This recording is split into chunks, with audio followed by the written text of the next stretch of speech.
Good morning world mga katauhan. Ngayon, i-flex ko sa inyo yung avocado na loob the rep na kasi nakalimutan ko, nilagay ko kasi dun sa rep na yung rep na hindi ko ginagamit kasi ayun yung wala. Ayan, bigay sa akin ang daughter ko pero yung saksakanan niya hindi stable, baka yung extension lang tapos matanggal-tanggal siya, kaya ni-off ko lang. Tapos dito ko nilagay yung kuwan kasi pagbili nito hilaw pa masyado, kaya nilagay ko dito.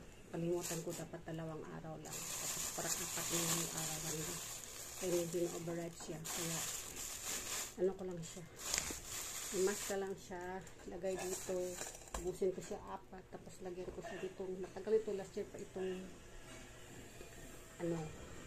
ayan, durian nga ni mask ko. Ayan, sa freezer lang nakalagay. Last year pa ito, siguro mga November. Tapos yun ang itinta ko dito, kaya wait kayo. Ayan, ano ko dito,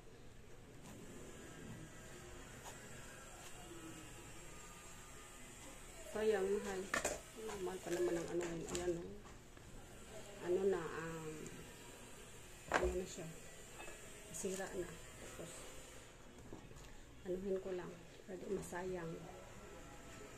Tapos lagay ko sa freezer, i-blend ko ito.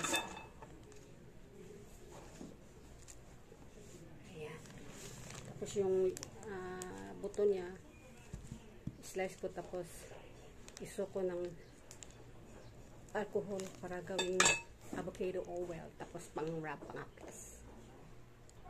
Ayan, okay pa naman siya.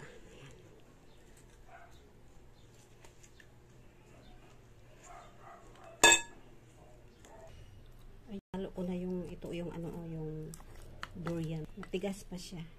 Ihalo ko lang, tapos ilagay ko doon sa baba sa ref para ma-melt siya at ma-mix na sa avocado.